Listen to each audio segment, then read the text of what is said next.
Shalom, queridos. Agora é Salmo 72. Vamos em frente, bem rapidinho. São 1.189 capítulos da Bíblia. Temos que acelerar para estarmos com esses estudos totalmente completos, tudo armazenado no YouTube, e vocês seguindo só aqueles que seu discipulador envia. Deixe os estudos armazenados no YouTube. Você olha aquele que foi recebido no domingo, porque eu entrego para os seus discipuladores no domingo, envio para eles o link, também envio o questionário junto, e eles passam para vocês, e vocês imediatamente começam a estudar, começam a responder o questionário. Quando chega o dia do discipulado, vocês só vão para ver onde foi que erraram, se acertou tudo do questionário, se está tudo bem, dar uma repassada dos assuntos, mas já está tudo pronto. É assim que faz um bom aluno. E um bom discipulador, ele cuida de facilitar a vida do aluno. Assim que ele recebe, ele envia o link para você. E você agora, só beleza pura, só ouvindo, respondendo o questionário, e no dia do discipulado, que maravilha, né? Louvado seja Deus. Então vamos lá para o comentário do Salmo 72. Salmo 72 trata de um apelo pela capacidade de governar bem. Portanto, esse salmo é real, é um dos dois salmos que atribui autoria a Salomão no cabeçalho. Descreve seu reinado, mas antecipa o governo de seu sucessor, Jesus Cristo, na terra, no futuro. O salmo não é citado em nenhum lugar do Novo Testamento, como referindo-se a Jesus, mas certamente descreve os elementos que comporão o reino prometido quando Jesus retornar. Salomão escreveu sobre as bênçãos que Deus concede por meio de seu governo ungido, porque o Senhor havia designado o rei, designado o rei, e porque ele governava com justiça. Salomão esperava que seu reinado fosse de longo alcance. Ele pediu a Deus que abençoasse seu reinado, com paz e prosperidade, porque ele protege os oprimidos.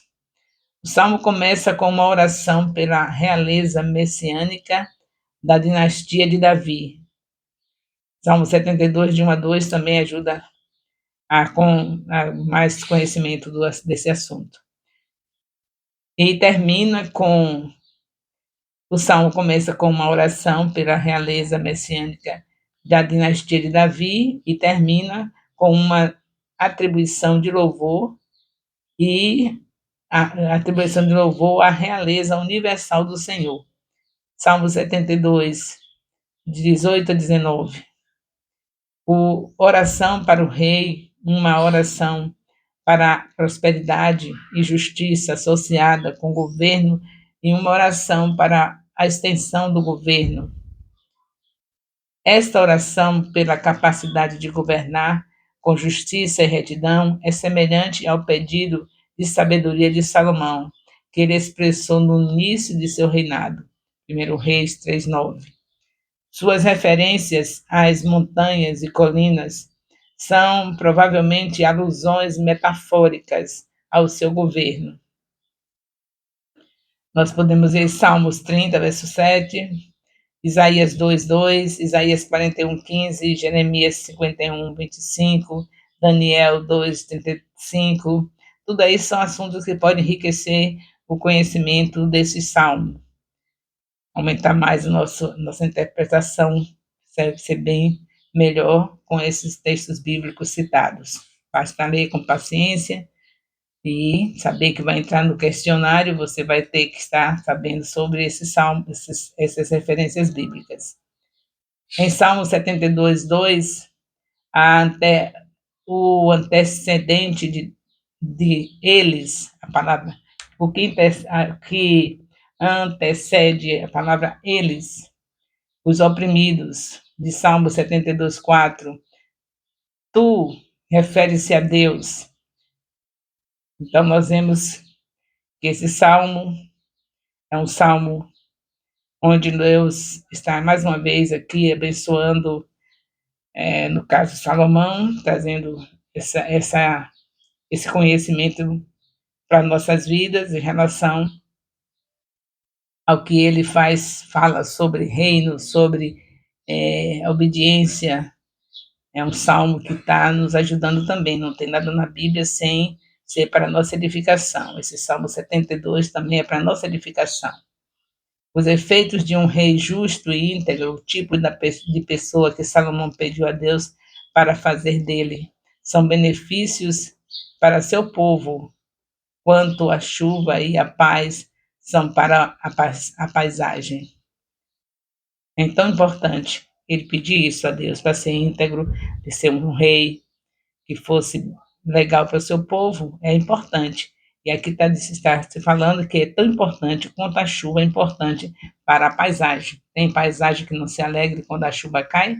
Como é que o vegetal vai ficar bem bonito se não tiver a chuva?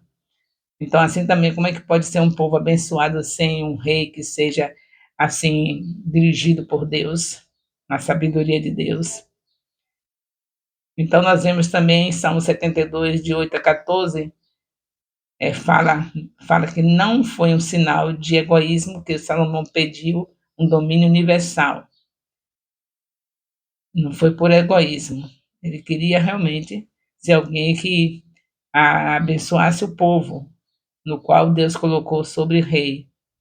O rio é o Eufrates, o rio mais significativo em termos das promessas de terra que Deus deu a Abraão e a seus descendentes.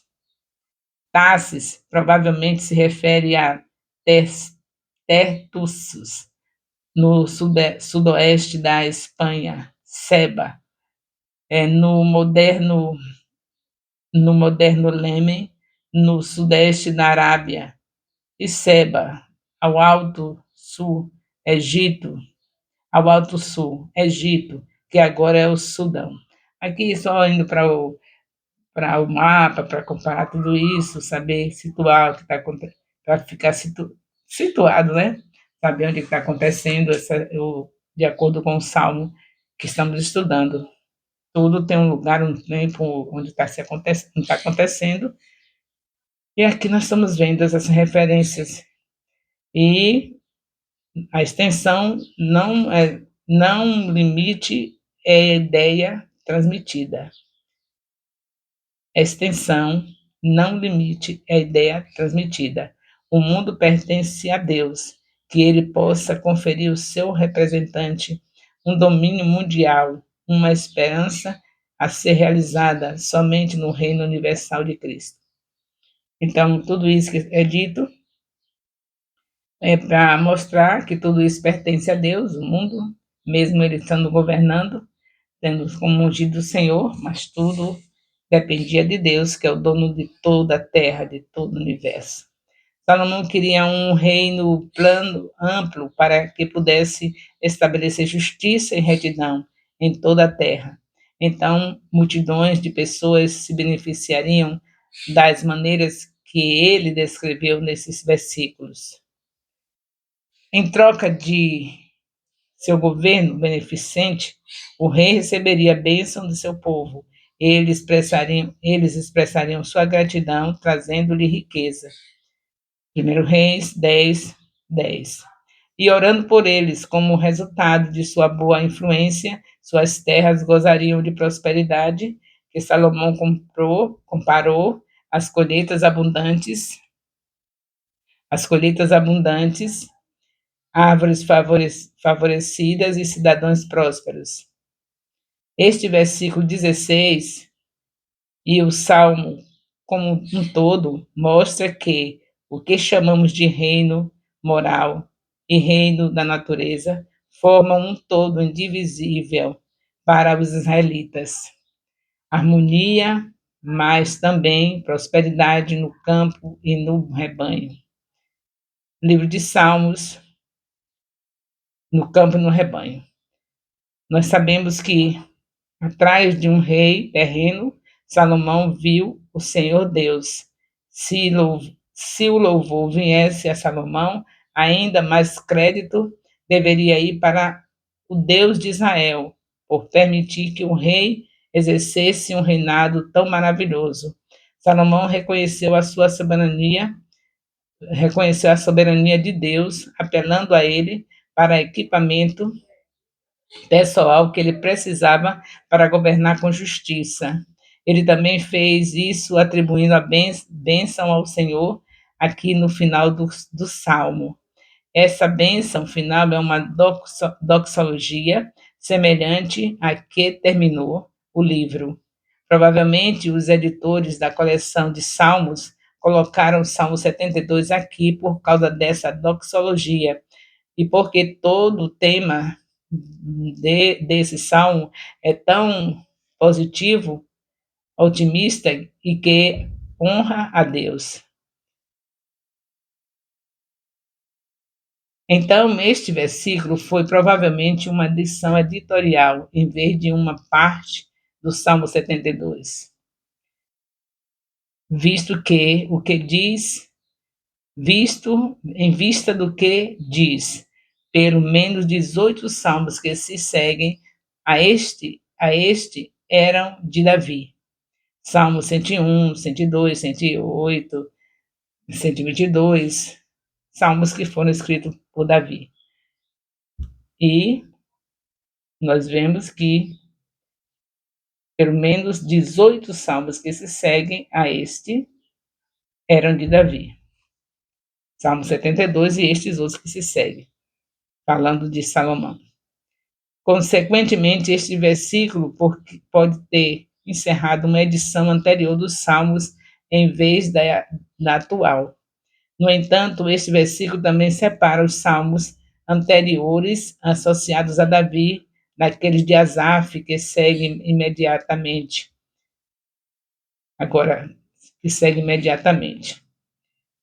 Alguns estudiosos acreditam que este salmo se refere a todos os salmos davídicos nos 2 primeiros livros. Por exemplo, nós temos livros que são citados nos comentários, que são pesquisados por nós que estamos estudando, e sabemos que o principal para nós é saber que o tema do Salmo 72 é o governo justo de Deus sobre a terra. Salomão orou para que Deus pudesse trabalhar através dele e de sua administração para que tal regra acontecesse. Na maior parte, Deus respondeu às petições de Salomão. No entanto, porque Salomão se mostrou infiel a Deus, seu reinado não foi uma bênção tão grande quanto poderia ter sido. Quando o sucessor de Salomão, Jesus Cristo, retornar à terra e estabelecer seu reinado, as condições que Salomão pediu encontrarão cumprimento perfeito. Então, tudo que Salomão pediu depende de Jesus, porque ele não fez e nem tem nenhum capaz de fazer. Só Jesus poderia fazer e pode e vai fazer. Então, estamos esperando por ele, como está escrito em Atos 1:11, assim como ele subiu, ele vai descer com poder e glória, e tudo aquilo que Salomão desejou no seu reinado, que não deu para fazer, pela sua fragilidade, nós sabemos que Jesus vai fazer.